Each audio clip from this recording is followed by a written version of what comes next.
I'm Archbishop Christopher Coyne, and this is Coffee with the Archbishop. And I got some swag on today. I got this from Basilica of the Immaculate Conception. It's got my name. Pretty much only wear it within the building. I don't want to go food shopping with, so Archbishop Coyne, kind of that. And joining me today is the Sister of St. Joseph of Chambéry. So I say that right? Chambéry. Sister Theresa Fonti. Yes, she said I had to say it like it's Italian. I had to say it like it's Italian. And Sister, along with Sister Maureen, have for years run a very important ministry in downtown Hartford called, well, actually not quite downtown. It's just House of Bread. House of Bread. It's in the North End. It's in the North End, in the North End. Just adjacent to downtown. We're celebrating 45 years of ministry, and our mission has been so blessed by God. That's all I can say, because we didn't know what we were doing. We didn't know where we were going or how to do it, and we just did it. Okay. And, by the way, how do you take your coffee? Do you drink coffee? I don't drink coffee. There.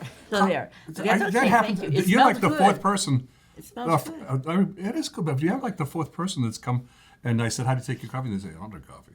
So, but I drink coffee. I get iced coffee because it's the summer. It's been hot.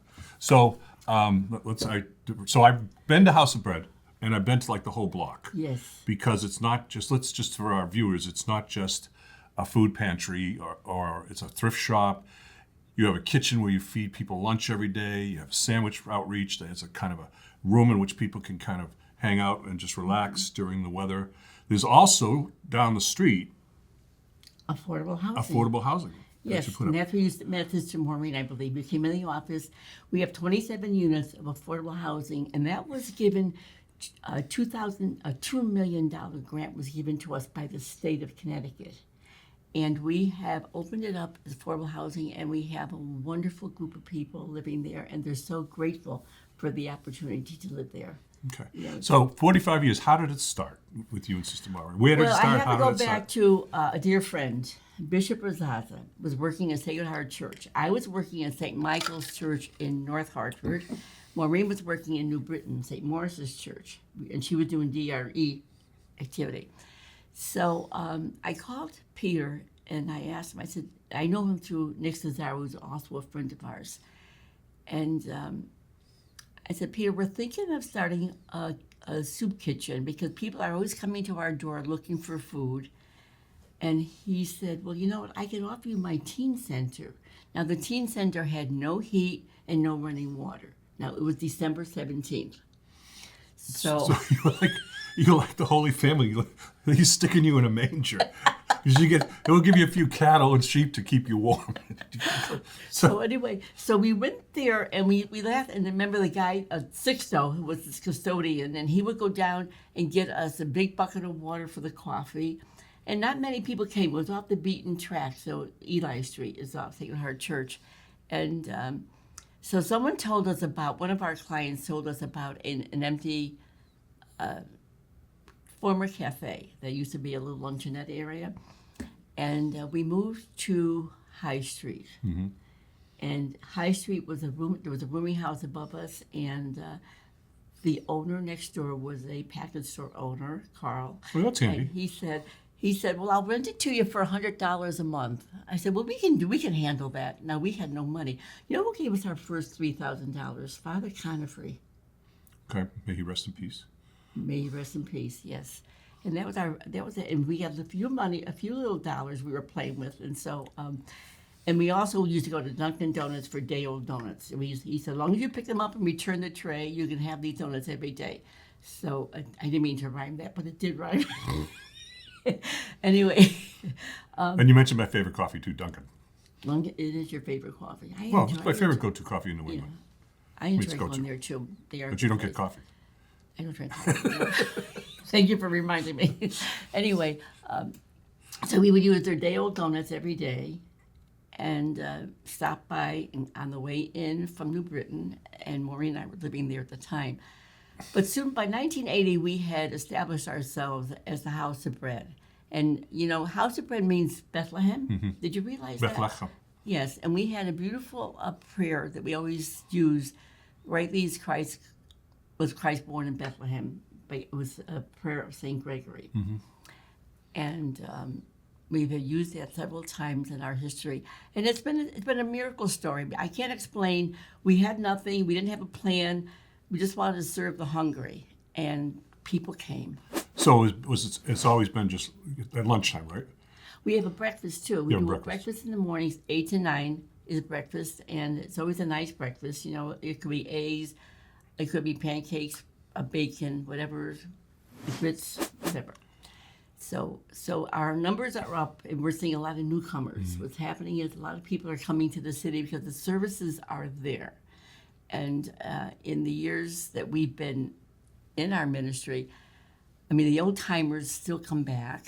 We still see them, and I go there every day. Now that I'm retired, I go there every morning and every afternoon, and I get new life from seeing the homeless. You know, they're the connection. How are you doing today? I'm blessed. I'm blessed. I'm alive. I woke up this morning. You know, and the littlest things are important to them, and probably they're little to us, but they're very important to them.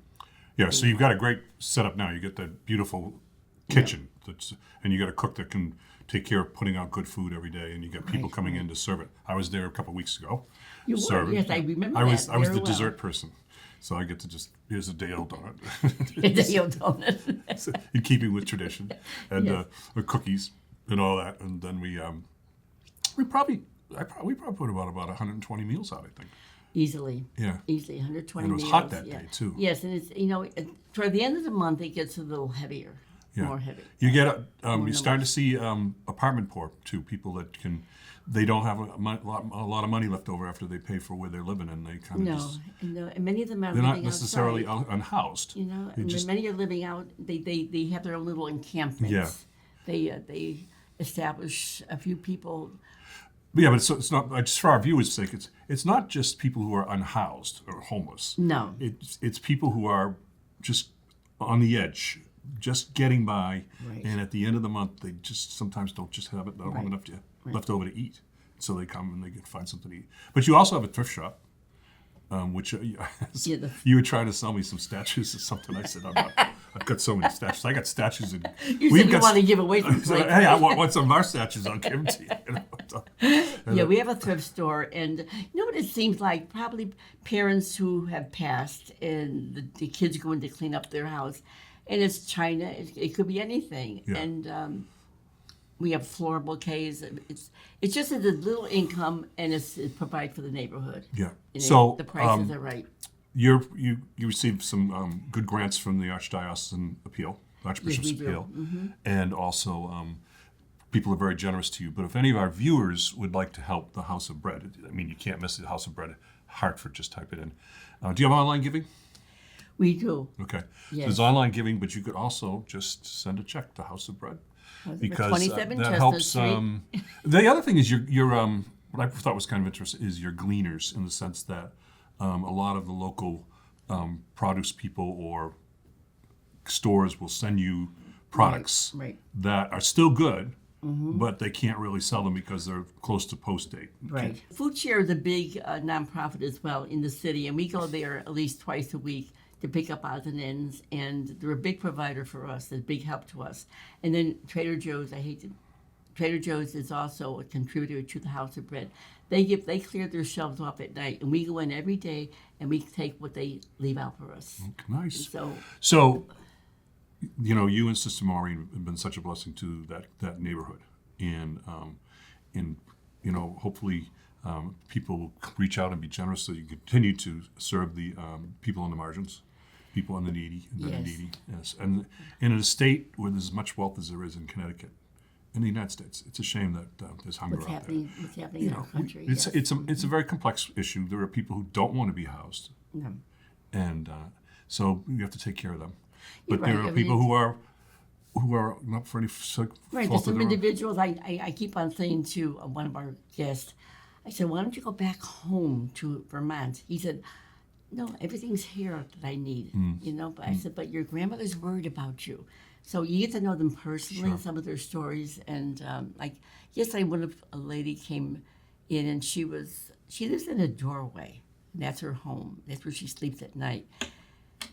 And I was worried about her. I was concerned. I was so glad to see her this morning. I did see her, and I said, Says, you okay? Well, God bless you. God bless you, Anyway, Sister Maureen. our history is Maureen came from Appalachia. She was working in Appalachia about 5 years, and she was homesick. Yeah. Her parents were still living, so she came back. And then I was a teacher most of my career in the past. And Well, I think you've kind of tipped the balance. You might have been a teacher for 20 years, but 45 kind of unbalances that. I think so. We're running out of time. okay.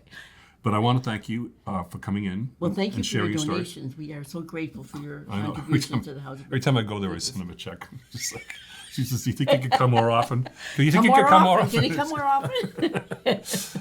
So thank you, Sister Theresa Fonti. Fonti. Fonti. God bless. This is Archbishop Coyne. You've been watching Coffee with the Archbishop.